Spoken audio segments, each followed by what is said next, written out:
Hello, and welcome to this live stream of today's public meeting, brought to you by Downtown Grand Rapids, Inc. Please stay tuned, and we'll see you shortly.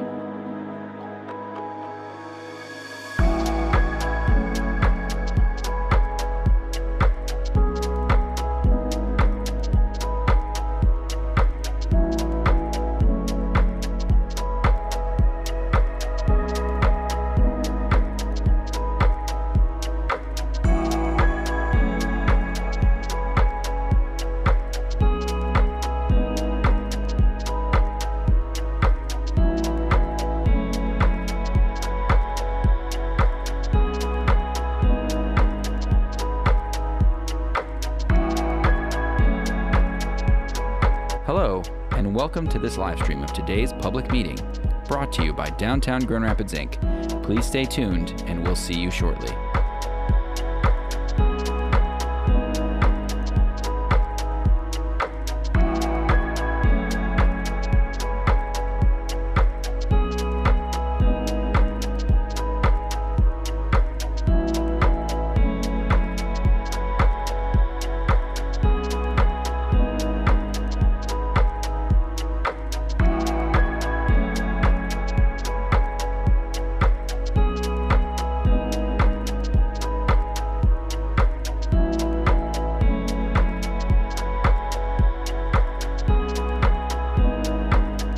Hello, and welcome to this live stream of today's public meeting, brought to you by Downtown Grand Rapids, Inc. Please stay tuned, and we'll see you shortly.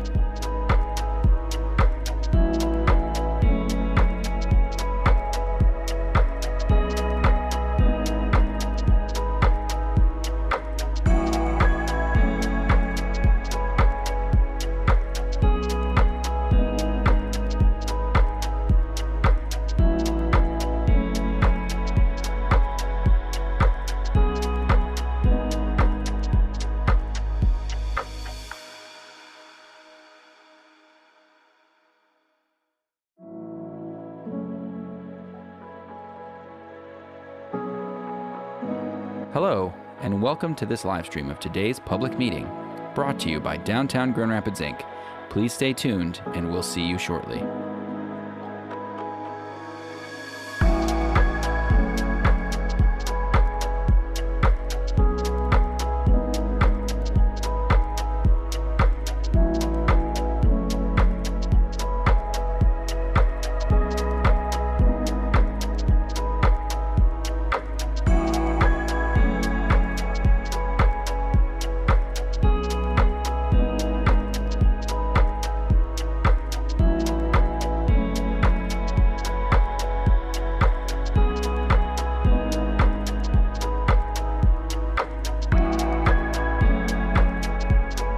Hello, and welcome to this live stream of today's public meeting, brought to you by Downtown Grand Rapids, Inc. Please stay tuned, and we'll see you shortly.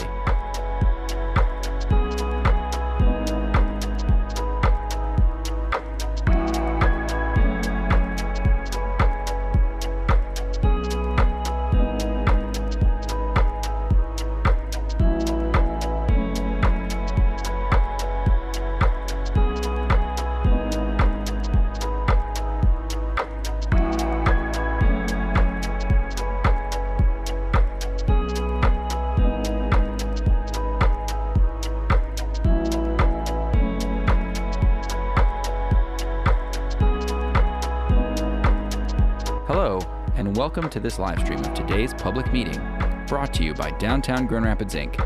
Please stay tuned, and we'll see you shortly.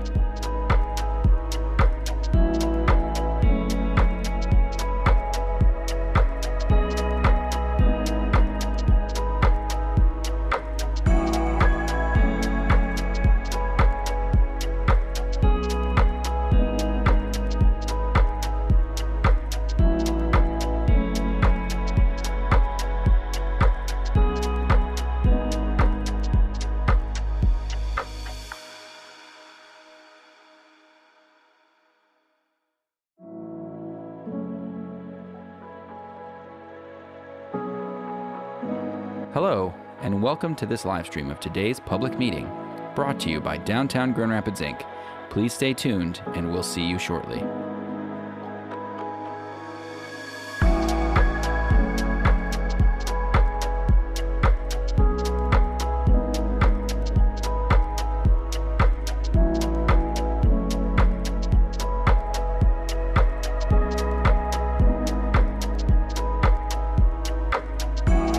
Good morning, everyone. I'll bring to order this Downtown Development Authority meeting on Wednesday, May 8th, 2024, exactly 8:30. First order of business is to approve April 10, 2024 minutes. I know we have a minor correction. It shows that Jermail Eddy was here. It's actually Ryan Foley. So are there any other corrections or comments? Support. All right, all in favor, say aye. Aye. Any opposed? All right, motion carries. Next are the financials. Ms. Chapman here today, so I don't have to be the pseudo treasurer. Good morning. Good morning. Your interim financial statements as of April 30 are in your packet. At this point, we are about 83% of the way through the year, 88% through the non-tax increment budget, and 73% through the local tax. We're at a point where we have just over $8.5 million sitting in cash between both funds. Pretty much business as routine. Everything that was spent in April is on Statement D. Nothing too exciting. I'm happy to take any questions if there are any. Otherwise, we'll just look for approval for Statement D. Any questions? All right. I would entertain a motion to approve Statement D. So moved. Support. All right. Any other comments or questions? All in favor, say aye. Aye. Any opposed? All right, motion carries. Thank you. Budget adoption, Mr. Kelly. Yeah, thanks, Mr. Chair. For those of you that have been around a while, you know this is the last step in our budget process. You recommended it to the City Commission at your meeting last month. I was at City Commission yesterday. It was approved with no changes, and so it is back to you now. Again, no changes from what you saw last month. We would look for your approval on the adoption for fiscal year 25. Any questions? So as a group today, I entertain a motion to approve and adopt. So moved. Support. All right, all in favor, say aye. Aye. Any opposed? All right, motion carries. Next, River Edge Improvement. All right, good morning, everybody. So starting off our morning with some good news, a project that has been on your radar for a bit, next to the Blue Bridge and the JW Marriott. If we can, there we go. So yeah, this project has been in the budget for a bit and now is ready for construction after design and permitting process, and is coming back under engineering estimates, and so we're excited to get this project rolling. As a reminder, you see the Blue Bridge on the bottom or on the left-hand side, and the JW Marriott is up towards the right-hand side. Thank you. And so this project is restoring an existing walk that is there, and then adding an accessible way to get down to the river's edge with some concrete steps, as well as new lighting, new plantings, all in line with the River for All design guidelines.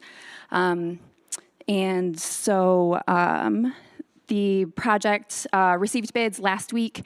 The engineering estimate was about $1.4 million, and Caterberg Verhage submitted a low bid for a little over $1.1 million. And so that leaves us with a healthy contingency of about 19%. And we will... So the request before you today is for the $850 that has been in the FY24 budget, and then the City of Grand Rapids will be contributing that same amount, which will go to City Commission on May 21. So we will be working with the contractor and with the Parks Department on the construction access for later this summer, leaving as much pedestrian access as possible while still, maintaining a safe construction site. And we'll be also watching the water levels that will be kind of impacting when we can start construction, but anticipating that to start late this summer. So with that, I'm open for any questions. Questions? Yes. When is it likely to end? What's the update of the project? I believe it will end next spring. Looking for confirmation from our city engineer. That sounds reasonable.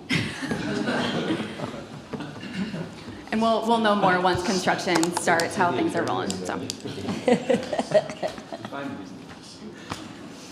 So is this a sign of things to come under estimates? We are Don't optimistic jinx that that's the us. case, yeah.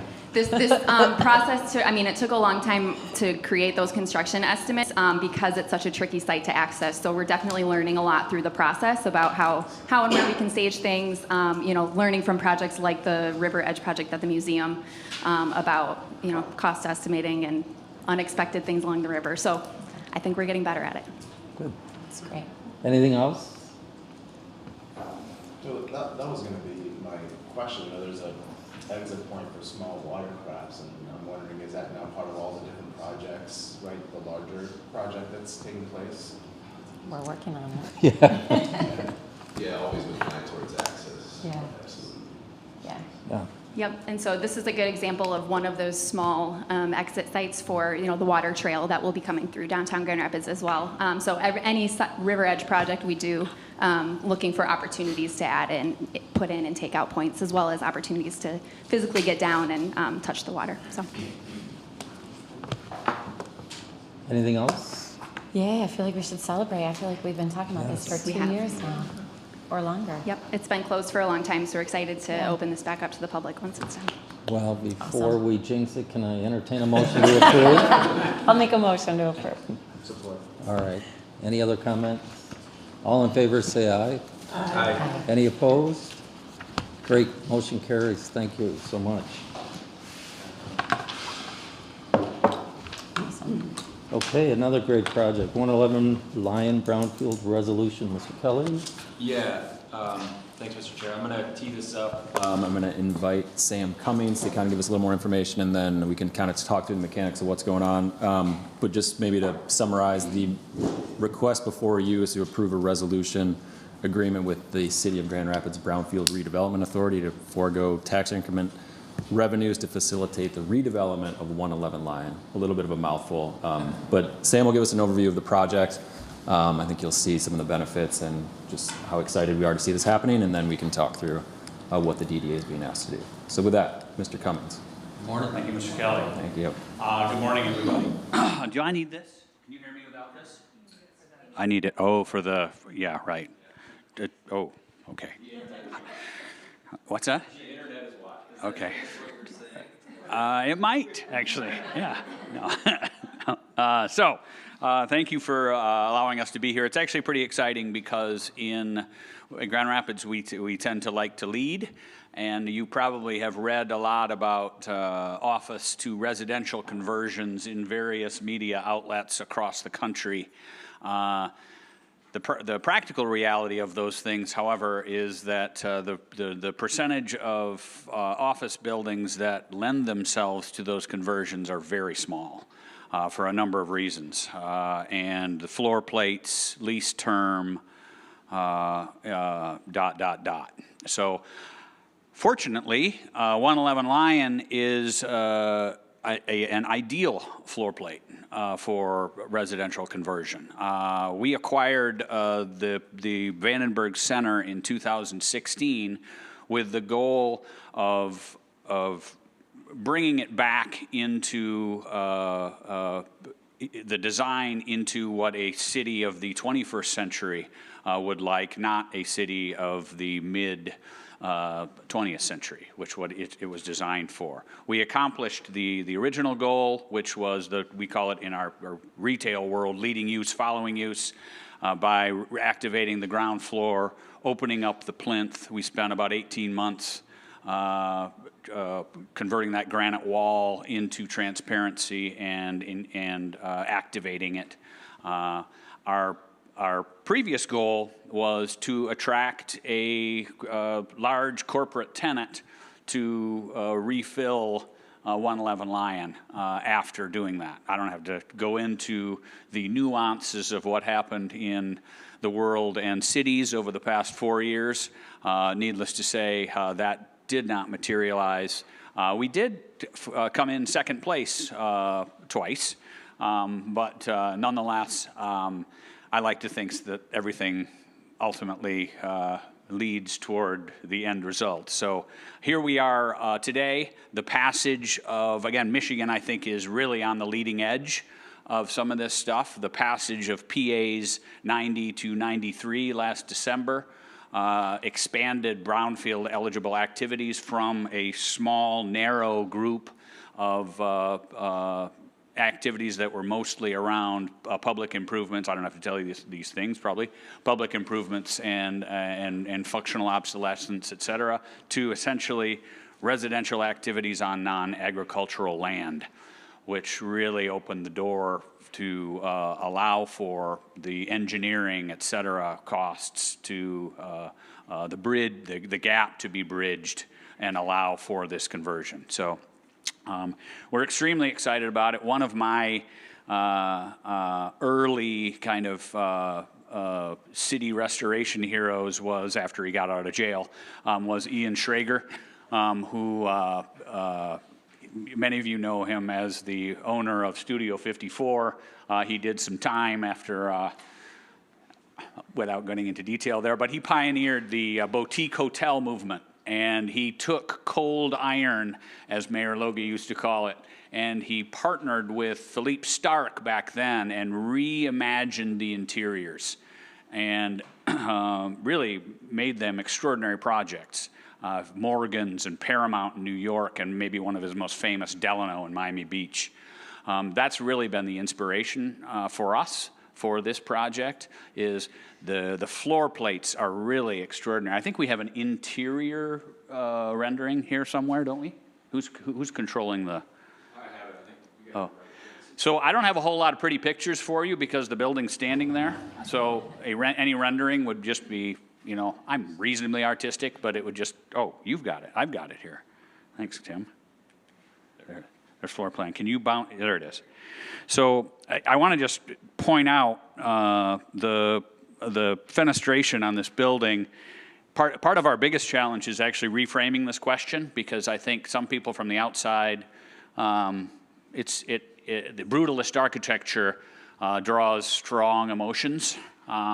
So our challenge is to reframe it from the inside, because actually from inside, the views are extraordinary. And the percentage of transparency to hard surface is actually significantly greater than a lot of the historic restorations we've done of more colonial revival buildings over the past 30 years.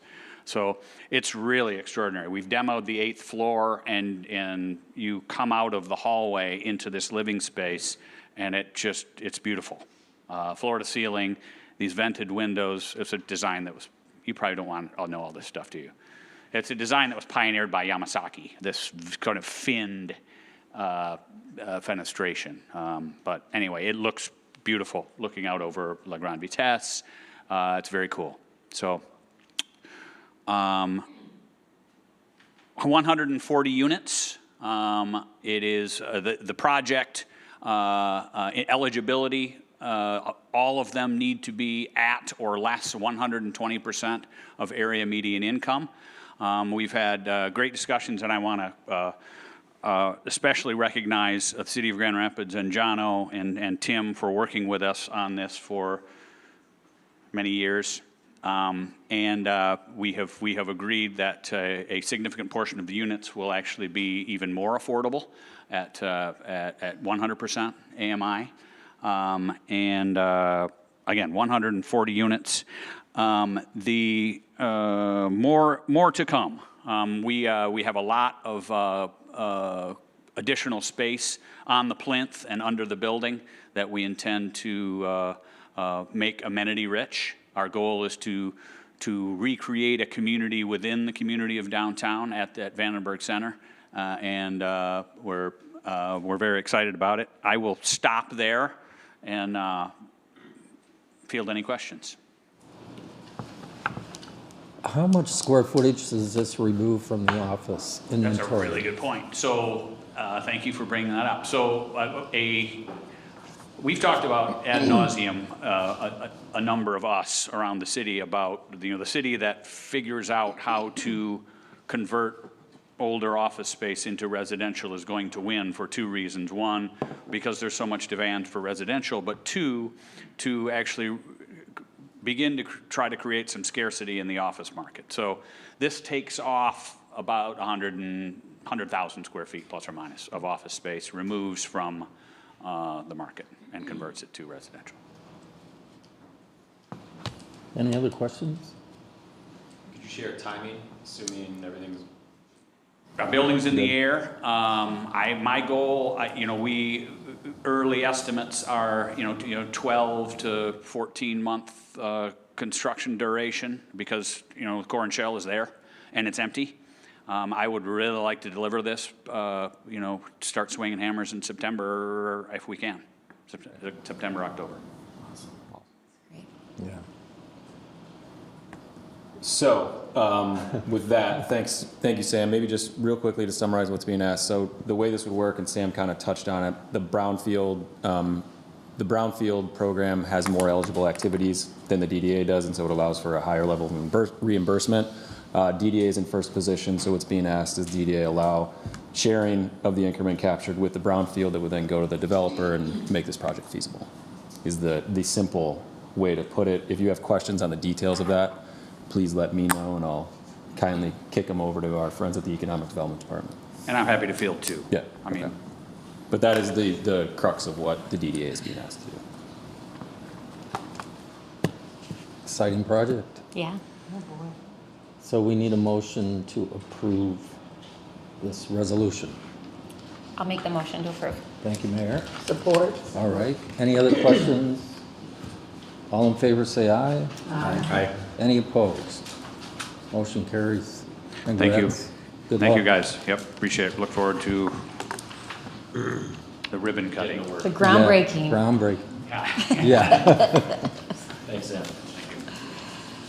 Next is our never-ending wayfinding implementation funding.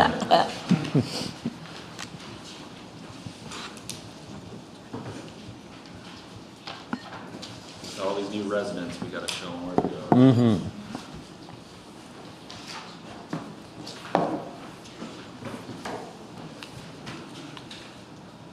Good morning, everybody. Good morning. Never ending. I only deal in infinite games, right? Trees and wayfinding, which is things that keep going forever and ever. Yes, today we are here to talk about wayfinding phases E and F. So to catch all of you up, if you haven't been paying attention, is we have completed phases A, which was the Skywalk, phase B, which was Center City, and phase D, which was sort of the outer core of the Center City. Phase C, which is the wayfinding parking, rebrand, redo, refresh, whatever you want to call it, is still underway and making good progress. Hopefully if you are parking in ramps, you're noticing some of the signage going up. So they're making good progress on that. So today we're here to talk about phases E and F, which is sort of the outer stretches of downtown, so west side, south of Fulton Street, and then part of Monroe North. Thank you, Tim. This is sort of a really busy deployment plan here. So what you can kind of see is we're really hitting the areas outside of the core. This is an intensely vehicular focused 2 phases. So most of these signs are vehicular replacements or sort of repositioning or adding some other breadcrumbs along the route. And only about 7 or 8 of these signs are actually pedestrian scale. And most of those are replacements of existing pedestrian scale, with only a few being added to the system. The other note is that phases E and F represent the end of the scoped wayfinding work that we developed when this project was started back in 2020, 21, whenever time is then. So while that scope of work ends, this actually will not be the last 2 phases of wayfinding. If you notice in Monroe North, for example, we're only scoping out 4 signs. These are only welcome signs. There's a lot of work happening up in Monroe North, and we know that at a future time, when that work sort of settles down, we'll need to go and do some planning and implementation of actual pedestrian scale wayfinding in the Monroe North neighborhood. Additionally, because of some projects that are happening, like the amphitheater, some of the wayfinding that should be going in south of Fulton Street on Market Avenue is being delayed until that project is completed, because we would have to take it back out as that project ramps up. So while this represents the end of our work, it is infinite. We will keep going. We will have to develop additional phases to keep adding it. Not much changing. We're still working with Progressive A&E, and we are continuing to work with Universal Signs. They've been a great partner. Working with them, they were actually able to keep pricing stagnant for us for these 2 phases, so we're not paying any more for sign fabrication or implementation than we have for phases B and D, which is great news, because costs are constantly shifting and changing, as Catherine alluded to earlier, so that's great that we were able to keep those costs consistent. So the total ask today is for an amount not to exceed $395,778, which includes a 12% contingency should we run into some challenges. And with that, I will take any questions you all might have. Questions on the signage?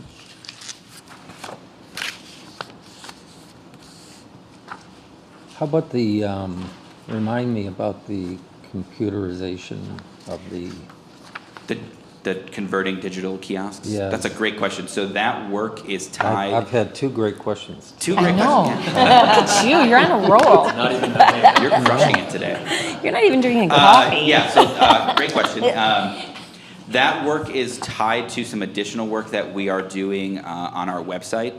So as that website work advances, that will tee us up to be ready to convert those to digital. Okay.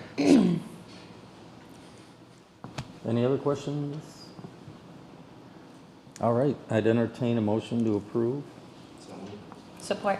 All right, all in favor say aye. Aye. Any opposed? All right, thank you. Thank you so much. Thank you. Hartside Historic Mural Funding, excuse me. Ms. Van Druren. Good morning. Good morning. So today I have Jen Schaub and Maddie Schaefer with me today to go over a presentation with you. You have been funding this project for the last few years, and we've done 14, I believe, murals in the downtown in the Hartside district, which is huge, and it's really helped to change the landscape over there. This proposal would be, this year, is to fund 2 murals. One would be the largest scale mural the DDA has ever taken on yet, so it's really exciting, and it's probably not just the largest, but going to be the most challenging mural that we've ever done with logistics and whatnot. So I'll pass the torch over to Jen and Maddie to talk a little bit about what happened last year and what we are proposing this year with your approval and with partnership with Mobile GR and another downtown property owner. Great. Thanks, Kim. Hi, everybody. Jen Schaub, Director of Community Building and Engagement at Dwayne Place. Dwayne Place got into public arts through owning so many properties in the downtown, many of which are affordable housing, mixed-use buildings, and we always try and create an environment for our residents where they can be proud of their neighborhoods and communities, connected to the culture and history of place as well. Often that means working with local artists to create and implement local artworks, both interior and exterior to the buildings. So you might see one of our properties that has a large sculpture outside, often murals in the downtown core. We have worked at a number of our sites starting in 2021 with this mural project. We've worked exclusively with Michigan artists in the last 2 years, all local artists. So this is a review for some of you, and some of you this might be the first time that you're seeing some of these, but they are all located in the Hartside district, so 2022. There are a number of notable local persons. The thing that I love about this project is that it is always influenced by neighbors and community members. So we have a steering committee of neighbors who help to choose themes that they're excited to see represented on the walls. And then as the projects progress, we get their feedback. And so a great example of that would be the Grand Rapids baseball mural up here at the top. When we originally came in front of the DDA, it was slated for another building. The building owner decided it wasn't the right fit. We moved it to this site, and we had only really anticipated doing the top portion of the mural. But during the painting process, because it's a 2-part wall, residents kept coming out and saying, you know who you should include? You should include this person who is also a part of the leagues. They were, in one case, it was an adopted father who was part of the baseball leagues, and a resident said it would be so meaningful for me to walk out my door and see him there every day. And so the artist came back to us, asked if we would be willing to expand the project, and luckily we had a little bit of a contingency still set aside, and we were able to add more figures to the wall. So we often see historic representations of individuals who have been meaningful to Grand Rapids, but also in the Hartside District. And these are the 2023 murals. Maddie, I'm going to ask you to talk a little bit about these and the artists that worked on them. Yeah, so in the past few years, 2021 and 2022, we've gotten a lot of concepts from our artists that focus on notable figures in the area, and this previous year in 2023, we were able to abstract that a little bit to include some themes that are a bit more still specific to the Hartside neighborhood, but a bit broader in scope. So we had Arturo on the bottom left here work with the themes of immigration into the Hartside neighborhood, focusing specifically on Chinese immigrants and Syrian immigrants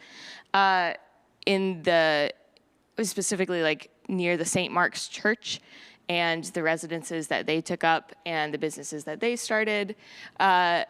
We had Nick Nordier up on the top left, who worked with a theme that was probably our broadest yet, of going way back far in time into some deep history of what the land actually looked like before even our native peoples had settled the area, and all this like Paleozoic themes of like when the lake still covered this area, and then the terrestrial animals and everything that came after that. And so kind of getting into like the deep history of the neighborhood. And then Kim Nguyen up on the right did a mural for us that focused on one of our historic eateries in the Hartside neighborhood. Kim was able to actually get in touch with a family member of one of the restaurant owners who was able to give her some really personal information and reference materials so that Kim could design this mural in a new way that even our research that we assist the artists with before they actually start painting, these were like, personal postcards and stuff that we wouldn't have otherwise been able to find. And those little moments really make these murals specifically personal to the area and to the people who have called it home for so many years. I would add to that part of our process is always to do research with local historians. We go to we take the artists to a research day at the library. The library pulls materials for us because we let them know what mural projects we're working on ahead of time. And then we partner with them to also connect with local historians, whether it's the Women's History Society. Oh my gosh. Greater Grand Rapids Women's History Council. Thank you. I knew I was not going to get that right. Or, local historians like George Bayard, right? And so we are always looking for materials and source materials so that artists can work directly from what they can find. Even Nick was deep diving into some books at the library, and we were really finding some amazing things. In all of this, we're also always working with and notifying the community about the project, educating neighbors about the works, and doing outreach to ensure that other community members are connected. So, for instance, Nick's mural is on a non-Doyne Place building. It's on Distinctor Architecture, and it is also their home. So we definitely worked with the homeowners to really dive into what that mural was going to look like, make sure that everybody's very comfortable and they love and are really excited about having that mural. Another portion of the project was last year was twofold here. So one was and I'm sorry we don't have a great photo of this, but was some panel murals. The one here that best represents that portion of the project was painted by Derek Hollowell. Derek is an artist who lives in Grand Rapids and has lived on South Division for almost 20 years now. He's an amazing artist, and he decided to create a piece of artwork to really honor the lives of two gentlemen who influenced his artistic career and helped to spur and support lots of young emerging Black artists in the city of Grand Rapids. So this is on Vernberry Place, and it's kind of inset in the doorway there. So Derek has a physical disability that doesn't allow him to do large-scale exterior murals, and so this was a way to have an artist who lives in the neighborhood truly be able to engage in this project as well. And then the other two murals were part of our apprentice program last year. And Maddie, will you talk about the apprentice program? Yeah, so we've had apprenticeships available for younger high school students, college students, and emerging artists available as a part of this entire program since the start. We feel that this is a really important part of the project in that it gives folks an opportunity to engage with mural work on a scale that's manageable, but still allows them to have something under their belts that gives them that edge in terms of being able to say, like, oh yeah, I apprenticed on this specific wall that if you walk downtown, you can see. As a muralist myself, the hardest part of getting into the biz at all is having already done a wall, which is very hard to do when you don't have anyone who will sign on because you haven't done a wall yet. So this is kind of our workaround for that, and we commission our apprentices to create these 4x4 panel murals that they're able to sort of run wild with and work on at their own pace while they are alongside a professional muralist who's installing our larger scale murals. So our apprentices are able to assist on site with the installation of the large murals and also develop their own skill and practice on the smaller scale ones as well. So those murals are sometimes installed in exterior spaces and sometimes in the lobbies of affordable and low-income housing throughout the neighborhood. So this year we're going to scale down a little bit, but scale up at the same time. So Maddie has been for the last couple of years actually our mural coordinator, and so but has also ranked very high with neighbors in terms of they'd like to see another mural by Maddie. The location that we're looking at this year, we're going to look at in just a second, but it is going to potentially, it is going to be on the parking garage above Pepino's. So as you drive off the big blue wall, now it's blue, and we're looking at having a theme around transportation and the history of transportation. So in the city of Grand Rapids, Hartside was such a major transportation hub, whether it be the river transportation, rail, bicycle factory in the downtown area, right? There's just such this rich history in that neighborhood. And so the highways and byways coming through and intersecting the city and the history. So we're looking at that. That is a significant wall. It is the largest mural that we've worked on to date. And so part of the intention is to really dig into a project that's pretty substantial, and we think it's going to take a lot of our effort. We're also working with an artist to create a mural for the wall at Giarno War. That was one of our sites last year, and we decided to relocate that mural to another location and revisit that this year. They'd really like to do a mural on their building that delves into the history of Black history of entertainers and engagement and the downtown area. And so we're going to dig back into that. We've got some great names associated with that. And we're going to be working with them to really create a mural that they're excited about having on the exterior of their building as well. So we will be doing a couple of different engagement activities with neighbors. And we will be adding our apprentice project back in. So those are the two locations.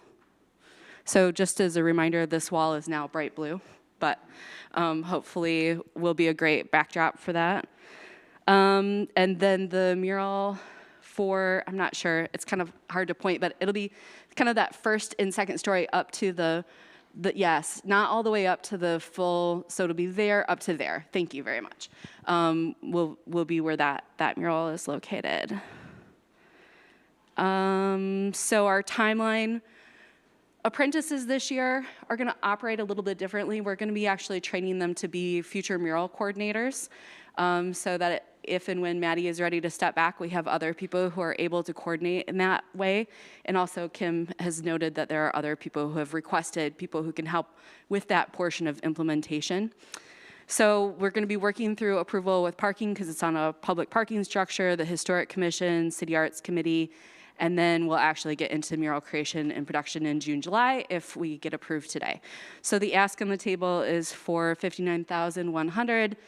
There is a contingency in there because we're looking at some of the rigging that will be needed. We're going to be using, instead of boom lifts, which is what we'd normally be using, probably a window washing rig that will come down over the side of the building.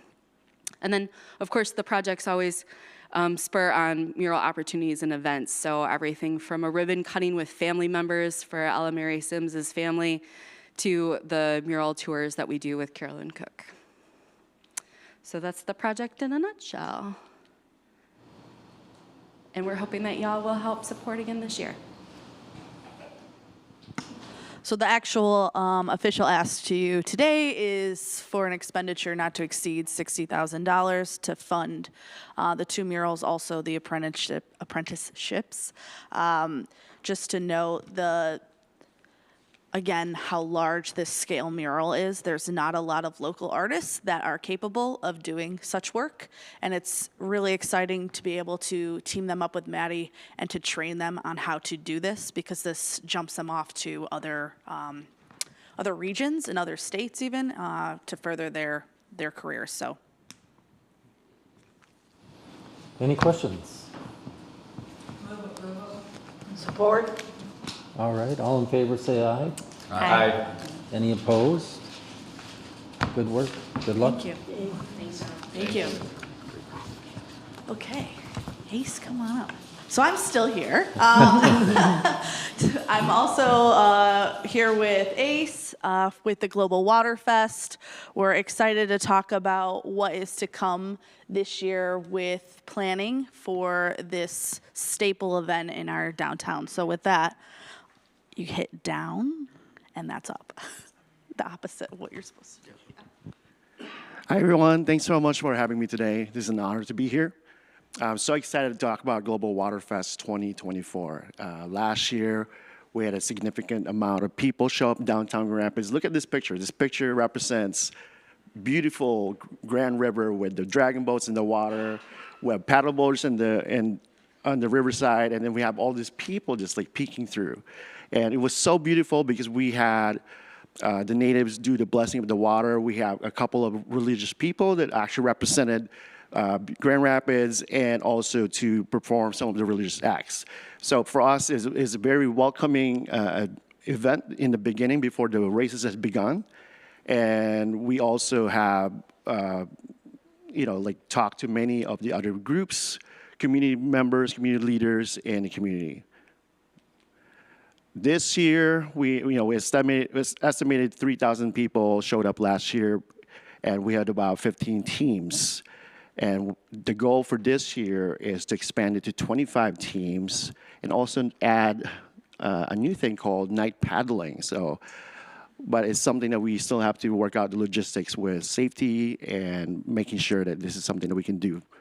This is something that they do in the Holland area, Saugatuck area, night paddling, with the LEDs on the paddle boards, which I think will be such a welcoming sight in the Grand River. We're expanding to 25 teams, and we already have commitments for about 15 teams this year. 2 of them is from WZZM 13, which I think would add more significant media coverage to our event. Last year, we started the community paddling, where it was a big success because we opened it up to the people of the community to be able to just jump into the water, or not water, jump into the boats and paddle along, train with the Dragon Boat team that we hired from Tennessee. This year, we are considering reducing fees for the Grand Rapids teams, and also trying to figure out a way that we could open up to about 5 teams in the community free of charge, so we could avoid the barriers and have them just participate and see what we can do and how we could all communicate and how could we work together towards empowering and growing this Global Water Fest. We also would like to invite some of the professional Dragon Boat teams in the United States. There's a few Dragon Boat events all throughout. They're mostly held in the bigger cities. And this is a great way for us to bring some of those teams here for an exhibition or actual competition. Last year, we implemented some youth Dragon Boat teams, which we also want to bring back to this year, because it was so nice to be able to see youth teams, youth schools, just showcase their skills, but really just representing their schools. This year, we are bringing the 4 Hong Kong-style Dragon Boats, and they are faster, they're lighter, they're such a beautiful sight in the water. Again, we're also talking about the paddling, night paddling. That's what it's going to look like. Just imagine that's Grand River. We have paddle boards all over the water. We lowered the participation age to 12. We actually found an insurance company that's able to do this for us, because we wanted the youths to be able to participate and be part of our celebration. We wanted to increase the number of merchants that's present in the festival.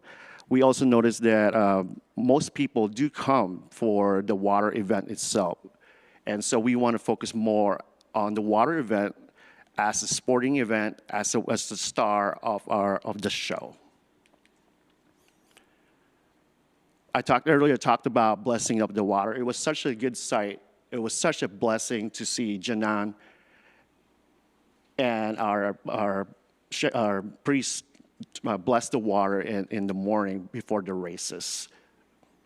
We did cancel our fishing derby last year because after talking to a Hmong shaman, he talked about some of the water spirits are not so happy with the fishing derby. So that's something we're going to revisit and see what is the status with the water spirits.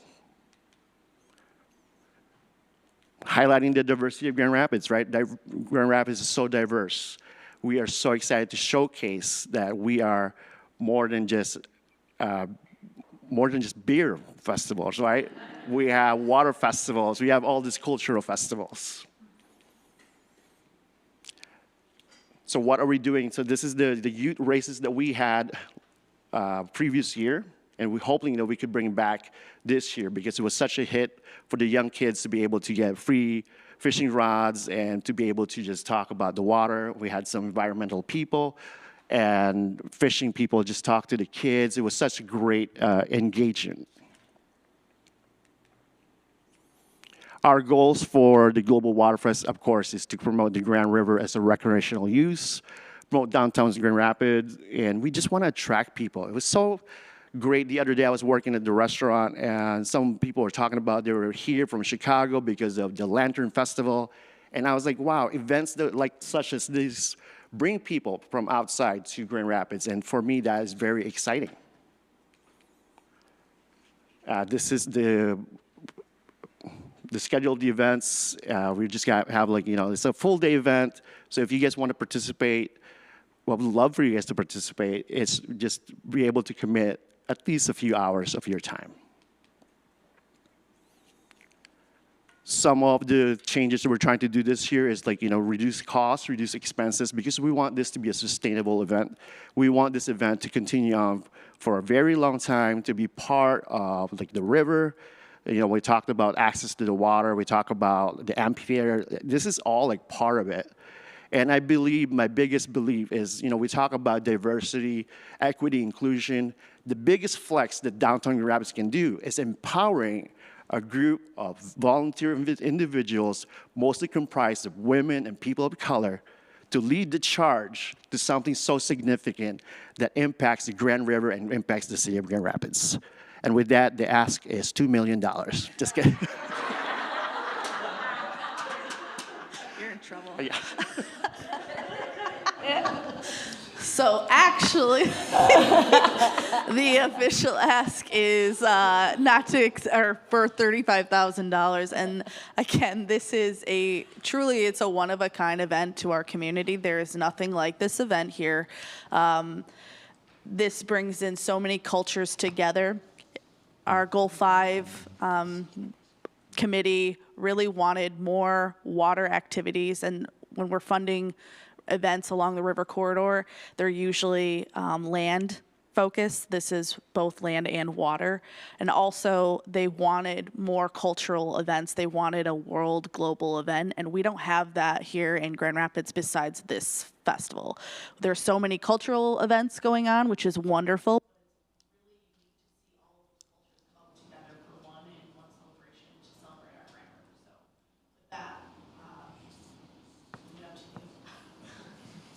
Any questions? Support. All right, any other comments or questions? For the $2 million or? $35,000. All right, all in favor, say aye. Aye. Any opposed? All right. Thank Fun. you. Thank you. Thanks. $2 million. Nice try. That's right. All right, next, Mr. Kelly. Yeah, thank you. Just wanted to highlight a few things for you, since we're just talking about events, a few things in that regard. First, Relax Rosa is back. So every Thursday from last week through September 12th. So if you're available, we'd love to see you down at Rosa Parks for lunch sometime soon. Also wanted to note the reboot of a summer movie series that we're doing in partnership with Studio Park. Voting has closed now, and we'll make an announcement soon about that lineup. But that series should start in June, probably be a brief pause as they have their Listening Lawn series happening, but then we'll pick back up in July and August. So keep your eyes out for that. And then on our website, Facebook, if you're ever interested to know what's going on, we have everything highlighted, particularly the free events. Next one coming up is May 19, rolling out Food Truck Fest. So moving into the warmer part of the year, so a lot going on. We'll try to keep you up to date so you know what's happening. On the project side, just continuing to track, making sure you're tracking our TIF plan update that will be at City Commission in June. That'll be the last step in that process. There is an event for the Oxford Trail redesign happening today. 5:30. If you want to follow along with that process, please do. It's down by Clemente Park. Lion Square, latest pictures here of construction ongoing. Yeah, just want to keep showing you these. These will be, again, the project should be done this calendar year. We'll go back in the spring and plant in 2025. And then last but certainly not least on the project updates, the work has begun at the Acrisure Amphitheater site. So they're knocking down some of the buildings currently. And then there's an official groundbreaking happening May 21st. So just a couple weeks away for that significant milestone. You may have seen that.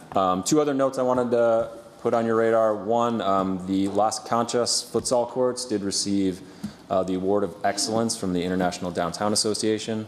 So kudos to our entire team on that, particularly Corey Mathine and Kenzie Channing, who really helped pull that stuff together.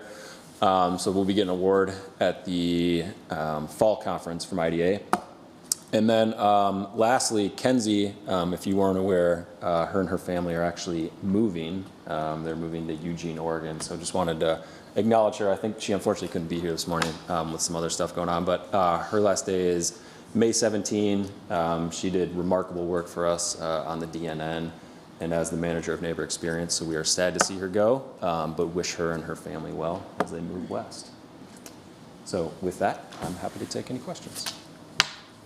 Any questions for Tim? All right. Next is public comment.